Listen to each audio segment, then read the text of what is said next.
Bonjour tout le monde. Alors, la semaine dernière, nous avons vu le sabre.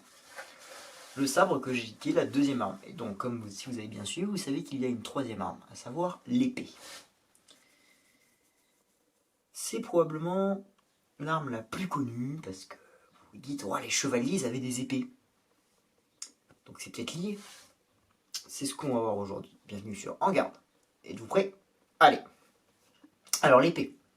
Eh bien, l'épée, effectivement, historiquement, c'est l'arme des chevaliers. Voilà, le fleuret historiquement c'est l'arme de l'apprentissage, le sabre historiquement c'est l'arme du cavalier, et bien l'épée historiquement c'est l'arme du chevalier. D'ailleurs c'est probablement de l'épée, enfin du moins la légende veut que c'est de l'épée que vienne le salut d'escrime. Mais ça on en parlera dans une prochaine vidéo. Ça fait beaucoup de choses pour de prochains épisodes. Alors, l'épée c'est une arme d'estoc, donc on touche avec la pointe. C'est également l'arme qui est la plus grosse en taille et en poids, au niveau de la taille de la garde, etc.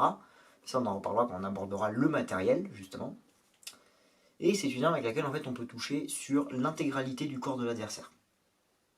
Donc, pieds, jambes, buste, tronc, bras, mains, tête, dessous des chaussures, etc. Le seul but à l'épée, c'est de toucher. Il n'y a pas de règle de priorité. C'est d'ailleurs la seule arme sur laquelle on peut avoir des touches doubles. Puisqu'au fleuret au sabre, il y aura forcément un des deux tireurs qui aura la priorité. À l'épée, aucun des tireurs n'aura la priorité, bien que la FIE apparemment ait voulu inclure des priorités dans son règlement pour l'épée, ce qui aurait flingué l'esprit de l'épée. Puisque en fait, l'esprit de l'épée, c'est du combat à terre où le seul but c'est de toucher l'adversaire. Point barre.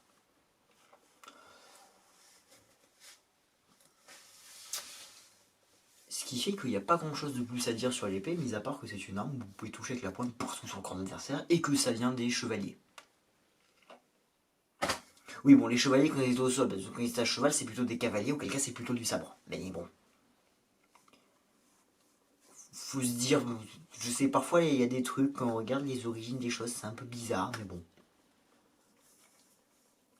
Oui, ce qui fait que c'est c'est une arme noble, par contre. Voilà. Puisque bon, on va quand même révéler un petit truc sur la guéguerre entre les armes. Voilà. Les fleurettistes, ils ont la réputation d'être les mecs qui font la déco. Les sabreurs, ils ont la réputation d'être les gros bourrins de service, qui savent juste foncer tête baissée. Et les épéistes, c'est... Enfin, après je suis épéiste, donc je vais être biaisé forcément. Je vais vous faire votre avis. Allez, moi je vous dis à la semaine prochaine dans une nouvelle vidéo. Samedi prochain, on y parlera de l'équipement, puisqu'on va commencer à aborder l'équipement des screamers. Moi je vous dis à bientôt sur En Garde. N'hésitez pas à vous abonner, laisser un pouce bleu et commenter. Allez, ciao!